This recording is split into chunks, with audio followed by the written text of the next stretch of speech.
حضور اکرم صلی اللہ علیہ وسلم اور جنات کے واقعات۔ بسم اللہ الرحمن الرحیم۔ السلام علیکم۔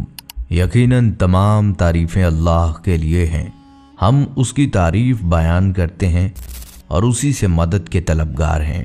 میں گواہی دیتا ہوں کہ اللہ کے سوا کوئی معبود برحق نہیں۔ ناظرین، اللہ پاک نے اپنے آخری نبی حضرت محمد صلی اللہ علیہ وسلم کی محبت و الفت کی دولت سے انسانوں کے علاوہ جمادات، نباتات، حیوانات، حتیٰ کہ جنات کو بھی حصہ عطا فرمایا۔ مکلف ہونے کی وجہ سے انسانوں کی طرح بے شمار جنات بھی آپ صلی اللہ علیہ وسلم پر ایمان لا کر تبلیغ اسلام کی خدمت میں مصروف رہے، جیسا کہ 26ویں پارے کی سورہ احقاف کی آیت 29 تا 32 اور سورہ جن کی پہلی اور دوسری آیت نیز ان کی تفسیر میں یہ مضمون موجود ہے کہ جنوں کی جماعت نے پیارے آقا صلی اللہ علیہ وسلم کی بارگاہ میں حاضر ہو کر توجہ کے ساتھ قرآن کریم کی تلاوت سنی، اسلام قبول کیا اور پھر اپنی قوم میں واپس جا کر تلاوت قرآن سننے اور ایمان لانے کا ذکر کیا ہے اور انہیں بھی قبول اسلام کی دعوت دی۔ یاد رہے کہ جنات کی مختلف جماعتیں وقتاً فوقتاً بارگاہ رسالت حضرت محمد صلی اللہ علیہ وسلم میں حاضر ہوئیں، قرآن پاک بھی سنا اور اسلام بھی قبول کیا۔ آج کی یہ ویڈیو جنات سے متعلق معلومات پر مبنی ہے۔ آج کی اس ویڈیو میں ہم آپ کو جنات کی تخلیق اور مختلف جنات کی آقا دو جہاں پیارے آقا حضرت محمد صلی اللہ علیہ وسلم سے ملاقات اور قبول اسلام کے متعلق بتائیں گے۔ اس کے علاوہ مسجد جن کا تاریخی پس منظر بھی بیان کریں گے۔ جنات سے متعلق کچھ اسلامی حقائق بھی آپ کو بتائیں گے۔ ویڈیو بہت ہی دلچسپ ہونے والی ہے، لہٰذا ویڈیو کو سکپ نہ کیجیے گا۔ ناظرین، قبول اسلام کے علاوہ جنات کے ایسے بھی واقعات ہیں جو ان کی حضور اکرم صلی اللہ علیہ وسلم سے عشق و محبت، قلبی وابستگی کا واضح پتہ دیتے ہیں۔ کبھی یوں ہوا کہ بارگاہ رسالت میں یہ جنات اپنے معاملات کا فیصلہ کروانے حاضر ہوئے تو ان کا فیصلہ فرمایا۔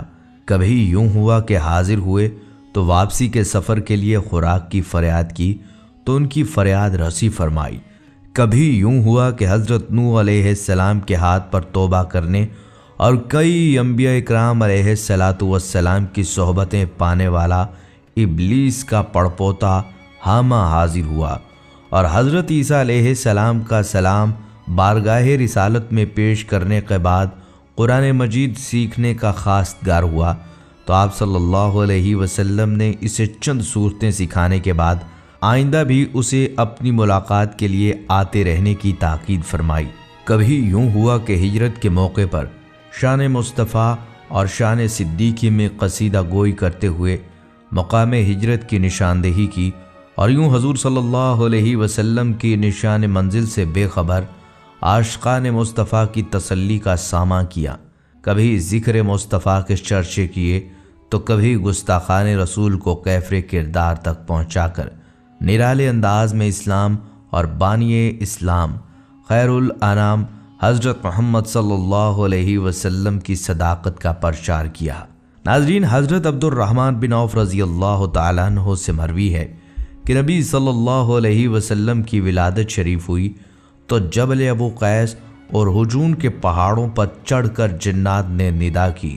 حجون پہاڑ کے جن نے یہ ندا کی، میں قسم کھاتا ہوں کہ نہ تو کسی انسانی عورت نے ایسی شان پائی جیسی آمنہ زہرا کو ملی اور نہ کسی عورت نے ایسی شان و شوکت اور قابل فخر صفات والا بچہ جنا جو آمنہ کے ہاں پیدا ہوا۔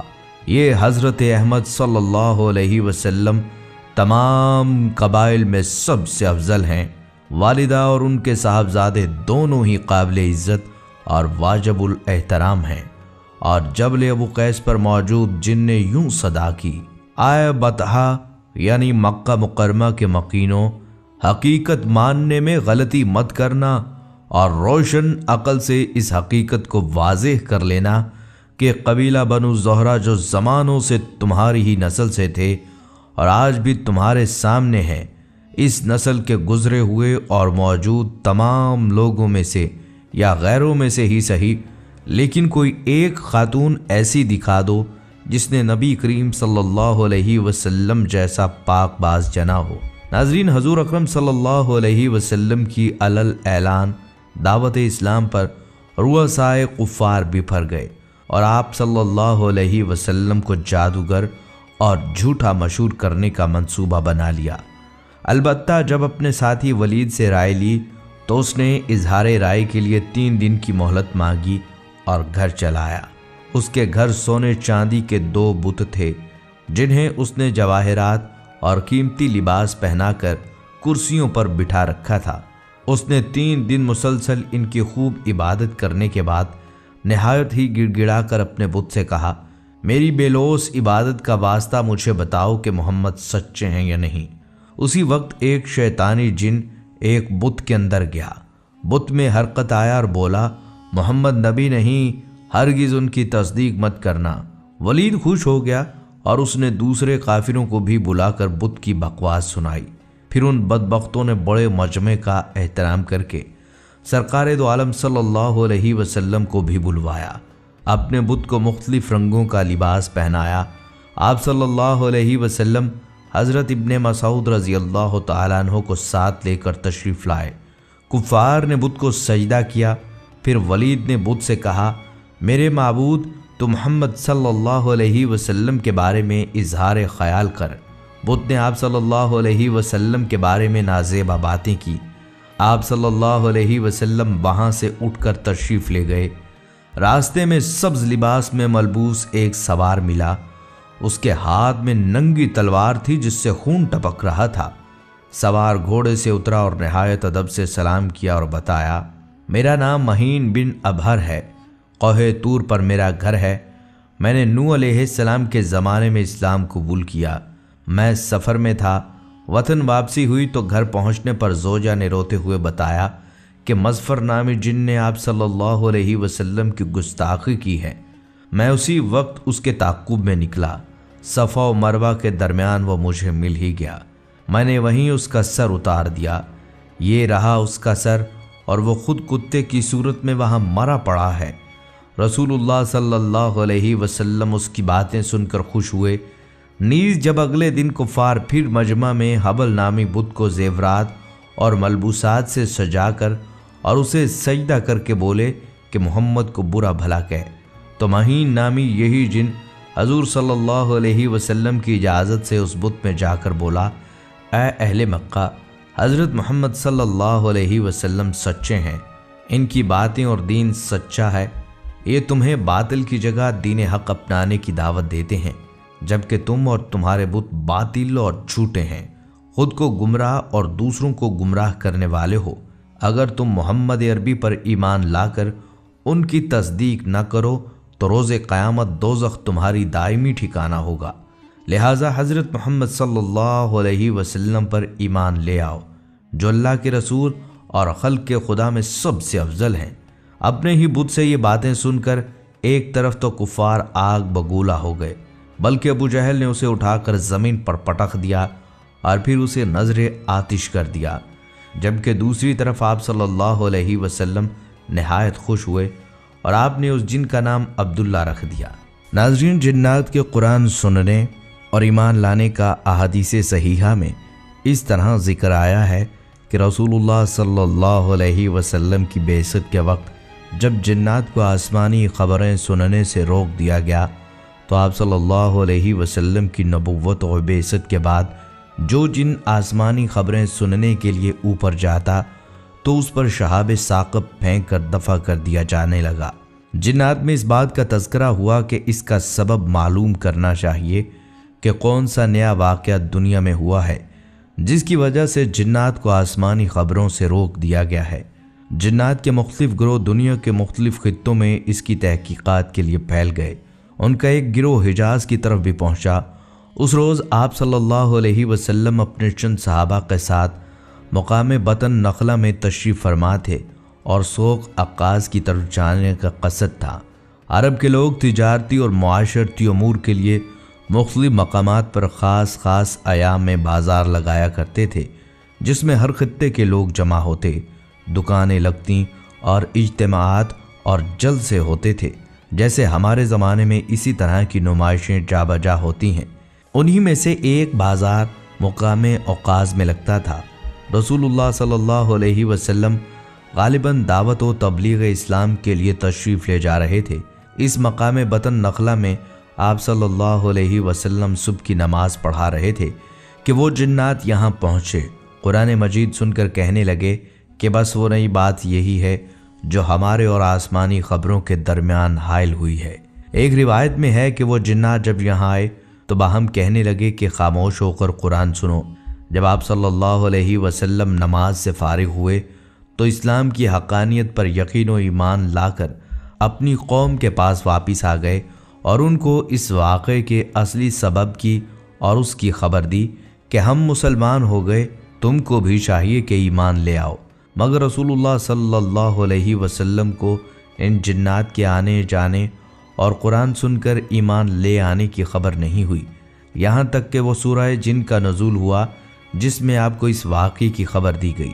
ایک اور روایت میں ہے کہ یہ جنات مقام نسبین کے رہنے والے تھے اور کل 9 یا بعض روایات کے مطابق 7 تھے۔ جب انہوں نے اپنی قوم کو یہ خبر بتائی اور ایمان لانے کی ترغیب دی تو پھر ان میں سے 300 اشخاص اسلام لانے کے لیے حاضر خدمت ہوئے۔ اللہ تعالیٰ نے اس واقعے کی اطلاع اپنے رسول صلی اللہ علیہ وسلم کو دی۔ فرمایا، اے میرے رسول، آپ کہہ دیجئے کہ میرے پاس وحی آئی ہے کہ جنوں کی ایک جماعت نے قرآن سنا اور پھر کہا، ہم نے ایک عجیب قرآن سنا ہے جو ہدایت کا راستہ بتاتا ہے، ہم اس پر ایمان لائے اور اب ہم اللہ کے ساتھ کسی کو شریک نہیں کریں گے۔ ہمارے رب کی عظمت بہت عالی شان ہے، اس کی کوئی بیوی ہے نہ اولاد۔ ہمارے بعض بے وقوف اللہ کے بارے میں افترا پردازی کرتے تھے اور ہم یہ خیال کرتے تھے کہ انسان اور جن اللہ پر جھوٹ نہیں بولتے، اور انسانوں میں سے بعض جنات کی پناہ پکڑتے تھے۔ اس سے جنات کا غرور اور سرکشی اور زیادہ بڑھ جاتی تھی، اور انسانوں کا بھی یہی اعتقاد تھا، جیسا کہ اے جنات تمہارا اعتقاد تھا کہ اللہ کسی کو معبوس نہیں کرے گا، اور ہم نے آسمان کو ٹٹولا تو اسے مضبوط چوکیدار اور سخت شعلوں سے بھرا ہوا پایا، اور ہم آسمان میں خبریں سننے کے لیے بیٹھا کرتے تھے، لیکن اب کوئی سننا چاہتا ہے تو اپنے لیے تیز شعلے پاتا ہے۔ معلوم نہیں کہ اہل زمین کے ساتھ برائی مقصود ہے یا بھلائی۔ ہم میں سے بعض نیک ہیں اور بعض اور طرح کے ہیں، ہمارے کئی طرح کے مذاہب ہیں، اور ہم نے یقین کر لیا ہے کہ زمین میں اللہ کو ہرگز نہیں ہرا سکتے، نہ بھاگ کر اسے تھکا سکتے ہیں۔ ہم نے ہدایت کی کتاب سنی، ہم اس پر ایمان لائے، اور جو شخص بھی اپنے رب پر ایمان لائے اسے نہ کسی نقصان کا خوف ہے اور نہ ظلم کا۔ ہم میں سے بعض مسلم ہیں اور بعض نافرمان، جو مسلم ہیں وہ سیدھے راستے پر چل رہے ہیں، اور جو نافرمان ہیں وہ دوزخ کا ایندھن ہیں۔ ناظرین، جنات کی جماعت نے جہاں اسلام قبول کیا تھا اس جگہ ایک مسجد تعمیر کی گئی جسے مسجد جن کہا جاتا ہے، جو آج بھی موجود ہے۔ جنت المولا کے قبرستان کے قریب واقع مسجد الجن کو سعودی عرب کے شہر مکہ مکرمہ کی قدیم ترین اور اہم ترین مساجد میں ایک سمجھا جاتا ہے۔ مسجد جن یا مسجد الجن اس جگہ پر واقع ہے جہاں نبی صلی اللہ علیہ وسلم نے حضرت عبداللہ بن مسعود رضی اللہ تعالیٰ عنہ کے لیے ایک لکیر کھینچی تھی، جو اس سفر میں آپ کے ساتھ تھے، جہاں اللہ سبحانہ تعالیٰ نے آپ کو حکم دیا تھا کہ آپ صلی اللہ علیہ وسلم جنات کے لیے قرآن پاک کی چند آیات پڑھیں۔ حضرت عبداللہ بن مسعود رضی اللہ تعالیٰ عنہ بیان کرتے ہیں کہ مکہ مکرمہ میں آپ صلی اللہ علیہ وسلم نے ایک مرتبہ صحابہ اکرام رضی اللہ تعالیٰ عنہم سے فرمایا کہ جو شخص یہ دیکھنا چاہتا ہے کہ جنات کیا ہیں وہ ضرور آئے، میرے علاوہ کوئی نہیں آیا۔ جب ہم مکہ کے ضلع مولا میں پہنچے تو رسول اللہ صلی اللہ علیہ وسلم نے زمین پر ایک دائرہ کھینچنے کے لیے اپنے پاؤں کا استعمال کیا، پھر آپ نے مجھے دائرے کے اندر بیٹھنے کی ہدایت کی۔ تھوڑا آگے بڑھنے کے بعد آپ صلی اللہ علیہ وسلم نے قرآن مجید کی تلاوت شروع کی۔ پھر یوں ہوا کہ جن وہاں جمع ہوتے ہی فوجوں کی شکل میں پہنچنے لگے۔ اتنے لوگ آئے کہ نبی صلی اللہ علیہ وسلم کو میں دیکھ بھی نہ سکا اور نہ سن سکا۔ پھر آپ صلی اللہ علیہ وسلم ان کے ایک گروہ سے فجر تک گفتگو کرتے رہے۔ ایک اور جگہ حضرت عبداللہ بن مسعود رضی اللہ تعالیٰ عنہ سے روایت ہے کہ رسول اللہ صلی اللہ علیہ وسلم نے فرمایا، میرے پاس جنوں میں سے ایک پکارنے والا آیا، میں اس کے ساتھ گیا اور اس کو قرآن پڑھ کر سنایا۔ وہ مزید بیان کرتے ہیں کہ رسول اللہ صلی اللہ علیہ وسلم انہیں لے گئے اور انہیں ان کے نقش قدم اور آگ کے نشانات دکھائے۔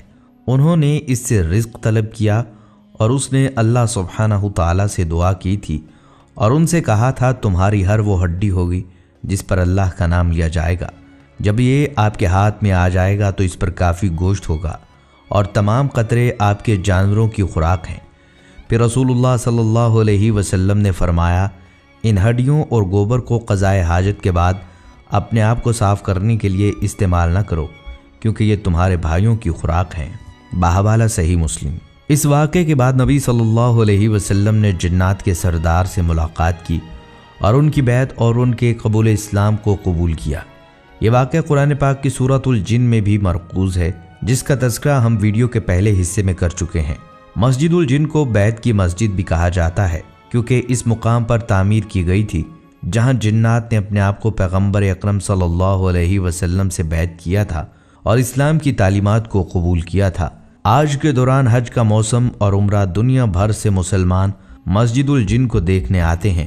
خیال یہ کیا جاتا ہے کہ مسجد الجن اصل میں 1700 میں ایک زیر زمین مسجد کے طور پر تعمیر کی گئی تھی، تاکہ اس تاریخی واقعہ اور جگہ کو نشان زد کیا جا سکے، جہاں پیغمبر اسلام صلی اللہ علیہ وسلم کی قرآن پاک کی تلاوت کے نتیجے میں روحانی مخلوقات جنوں نے اسلام قبول کیا۔ حالانکہ اس بات کا کوئی ثبوت نہیں ہے کہ مسجد الجن خود انسانوں یا جنوں نے تعمیر کی تھی۔ اس کے بعد یہ خیال کیا جاتا ہے کہ یہ پوری عمر میں ایک سے زیادہ بار مناسب طریقے سے بحال کیا گیا تھا، تاہم آخری تزئین و آرائش شاہ فہد بن عبدالعزیز کے دور میں کی گئی تھی۔ تعمیراتی ڈھانچے کو مزید جدید اور زاویہ دار ڈھانچے میں تبدیل کرنے کے لیے حال ہی میں مسجد الجن کے ڈھانچے میں ایک مینار کا اضافہ کیا گیا۔ آج مسجد الجن میں تمام جدید سہولیات موجود ہیں، بشمول وضو، پانی، اسٹیشن، ایئر کنڈیشنر، داخلہ، پنکھے اور نمازی قالین۔ اگرچہ بہت کشادہ نہیں ہیں، مسجد الجن میں نماز پڑھنے کا ایک وسیع علاقہ ہے جہاں مقامی لوگ آتے ہیں اور دن میں 5 وقت نماز ادا کرتے ہیں۔ نبی صلی اللہ علیہ وسلم کے طائف سے وادی نخلہ تک کے سفر کے بارے میں بعض روایات کی بنیاد پر یہ خیال کیا جاتا ہے کہ آدھی رات کو کالی تاریکی میں تنہا واپسی پر آپ صلی اللہ علیہ وسلم نے یہ فیصلہ کیا کہ آپ صلی اللہ علیہ وسلم نے کچھ آیات پڑھی تھیں۔ قرآن پاک بلند آواز میں اس پر یمن سے آنے والے ایک جن کی توجہ مبذول ہوئی، جو رک گیا اور اطمینان سے قرآن پاک کی تلاوت سنتا رہا۔ کہا جاتا ہے کہ جنوں نے بعد میں اسلام قبول کیا اور ایک مسلمان اسلام کے ماننے والے کی حیثیت سے پوری دنیا میں منتشر ہو گئے۔ اس کے لیے انسانوں کی طرح جنات کو بھی مسجد میں نماز پڑھنے کے مساوی حقوق دیے گئے۔ اسی لیے یہ خیال کیا جاتا ہے کہ پاکیزہ جن مسجد کے اندر نماز پڑھنے کے لیے انسانوں یا کسی اور مخلوق کا روپ دھار لیتے ہیں۔ ناظرین، روایات حدیث میں لیلۃ الجن کا واقعہ مذکور ہے۔ اس میں عبداللہ ابن مسعود آپ صلی اللہ علیہ وسلم کے ساتھ تھے۔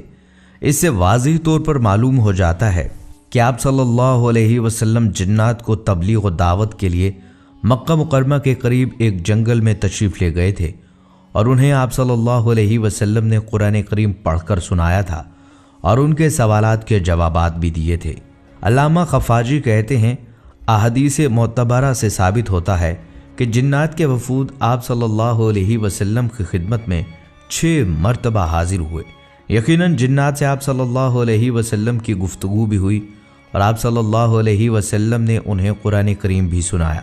عبداللہ بن مسعود، زبیر، عبداللہ بن عباس اور حسن بصری، سعید بن جبیر، زر بن جبیش، مجاہد، اقرمہ اور دوسرے بزرگوں سے منقول ہے، وہ سب اس بات پر متفق ہیں کہ جنوں کی پہلی حاضری کا واقعہ بطن نخلہ میں پیش آیا، اور ابن اسحاق، ابو نعیم اصفہانی اور واقدی کا بیان ہے کہ یہ اس وقت کا واقعہ ہے جب نبی صلی اللہ علیہ وسلم طائف سے مایوس ہو کر مکہ معظمہ کی طرف واپس ہوئے تھے۔ راستے میں آپ نے نخلا میں قیام کیا۔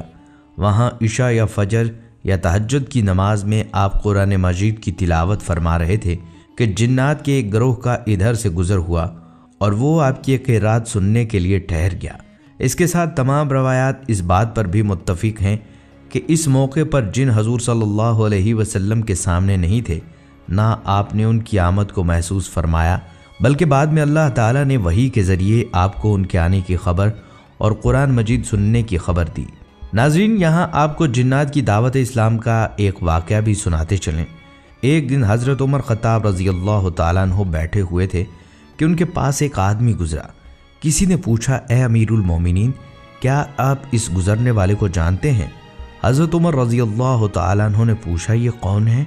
لوگوں نے کہا، یہ حضرت سواد بن قارب رضی اللہ تعالیٰ عنہ ہیں، جنہیں ان کے پاس آنے والے جن نے حضور صلی اللہ علیہ وسلم کی بعثت کی خبر دی تھی۔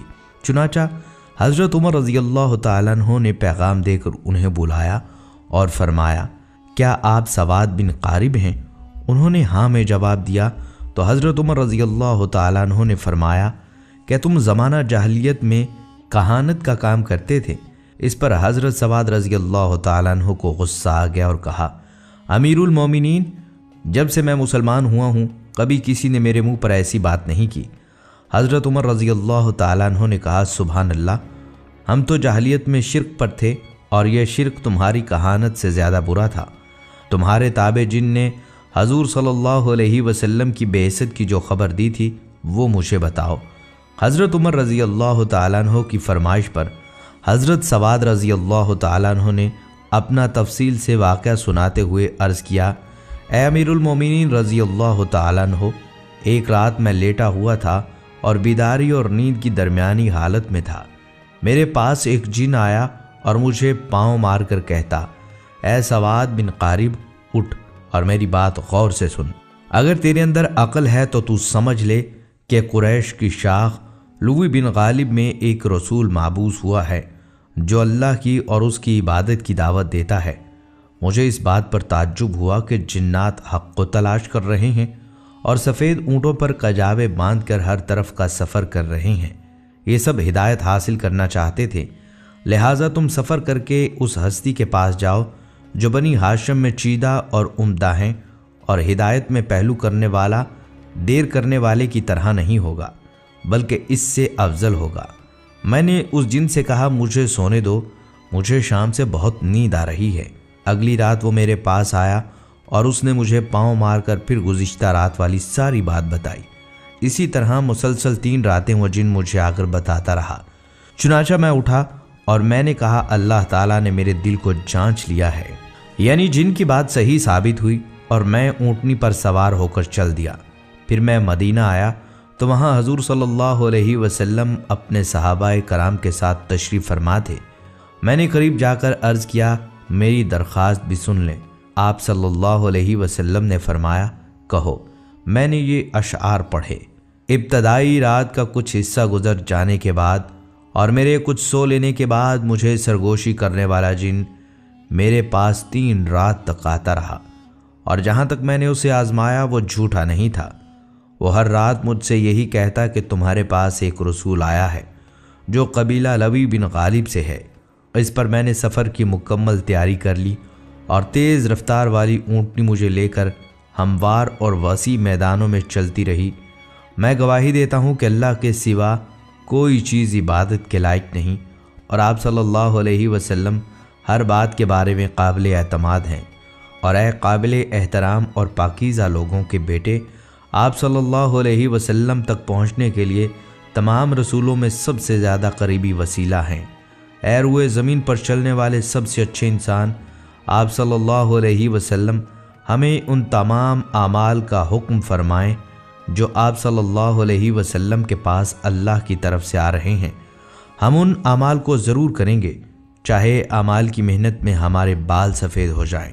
آپ صلی اللہ علیہ وسلم اس دن کے لیے میرے سفارشی بن جائیں جس دن آپ صلی اللہ علیہ وسلم کے علاوہ اور سفارشی سودا بن قارب کے کام نہیں آ سکتا۔ میرے یہ اشعار سن کر آپ صلی اللہ علیہ وسلم اور تمام صحابہ کرام بہت خوش ہوئے اور ان سب کے چہروں سے خوشی عیاں ہونے لگی۔